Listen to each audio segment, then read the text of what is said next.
धान खेती गर्दा प्रति कट्ठा वा प्रति बिघा कति कति र कुन मल हाल्ने त?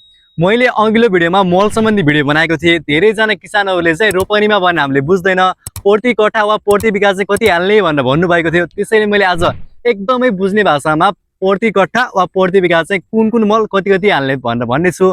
भिडियो अन्तिमसम्म हेर्नु होला। मल हाल्ने भन्ने कुरा चाहिँ माटोको प्रकार, लगाउने जात आदि कुरामा भर पर्छ।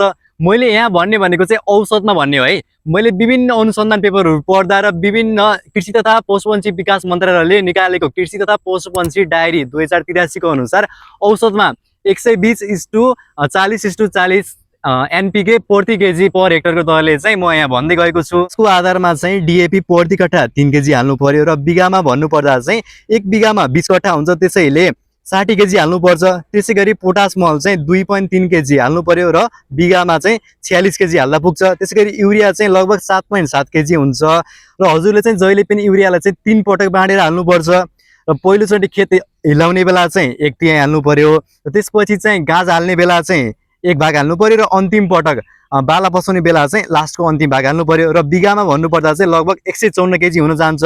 त्यसै गरी जिङ्क सल्फेट अथवा जिङ्क मल चाहिँ लगभग 500 ग्राम प्रति कट्ठा हाल्दा उपयुक्त हुन्छ र बिघामा भन्नुपर्दा चाहिँ 10 केजी हाल्दा चाहिँ उत्तम हुन्छ। र गोबर मल चाहिँ प्रति कट्ठा 250 देखि 300 केजी हाल्नुपर्छ। तर यो चाहिँ नापेर सम्भव हुँदैन, त्यसैले लगभग 5 देखि 6 डोका चाहिँ हाल्दा चाहिँ पर्याप्त हुन्छ। र किसानहरूले बुझ्नुपर्ने कुरा के हो भन्दा चाहिँ जहिले पनि काँचो गोबर मल चाहिँ हाल्नु हुँदैन। राम्रोसँग डिकम्पोज भएको राम्रोसँग कुहिएको गोबर मल चाहिँ खेत हिलाउने अवस्थामा, अन्तिम हिलाउने भन्दा चाहिँ लगभग 15 दिन पहिला चाहिँ खेतमा मिसाउनु पर्छ, जसले गर्दा चाहिँ बिरुवाले चाहिने जति न्युट्रिएन्टहरू अथवा खाद्य तत्त्वहरू प्राप्त गर्न सक्छ। र यो भिडियो हेरिसकेपछि किसानहरूले चाहिँ दुईटा कुरा थाहा पाउनुपर्छ भन्ने चाहिँ मैले आशा लिएको छु। पहिलो कुरा भनेको चाहिँ धेरैजना नेपाली किसानहरूले चाहिँ युरिया एकैचोटि छर्ने बानी छ, त्यसैले चाहिँ युरिया चाहिँ कम्तीमा 3 पटक चाहिँ छर्नुपर्छ। हामीले पहिलो पटक धान अन्तिम पटक हिलाउने बेला, खेत अन्तिम पटक हिलाउने बेला चाहिँ हाल्नुपर्ने युरियाको 1 भाग हाल्नु पर्यो, र लगभग 20 देखि 25 दिनमा गाज हाल्ने बेला चाहिँ बाँकी 1 भाग, र अन्तिम 40 अथवा 45 दिनपछि चाहिँ जति बेला चाहिँ प्यानिकल इनिसिएसन अथवा बाला पसाउने बेला चाहिँ बाँकी 1 भाग हाल्नुपर्छ। यसरी चाहिँ 3 भागमा हाल्नुपर्छ। र अर्को कुरा भनेको चाहिँ जहिले पनि डिएपी र जिङ्कलाई मिसाएर हाल्नु हुँदैन।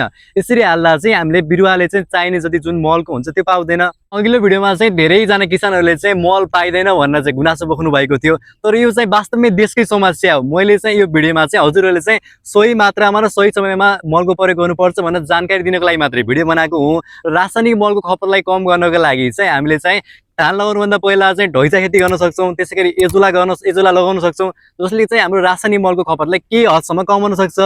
रासायनिक मल हाल्ने सन्दर्भमा चाहिँ सबभन्दा उत्तम कुरा के हो भन्दा चाहिँ हजुरहरूले आफ्नो नजिकैको कृषि शाखा वा कृषि प्राविधिकसँग सल्लाह लिएर माटोको परीक्षण गरेर आफ्नो खेतको माटो कस्तो छ त्यसको आधारमा चाहिँ उचित मात्रामा चाहिँ रासायनिक मल हाल्न उपयुक्त हुन्छ। मैले यहाँ जानकारी दिएको चाहिँ औसतमा हो। हजुरले चाहिँ आफ्नो खेतको लगाउने जात अनि माटो कस्तो छ त्यसको आधारमा चाहिँ हाल्दा चाहिँ एकदमै प्रभावकारी हुन्छ।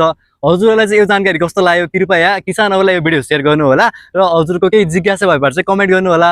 हस्, धन्यवाद।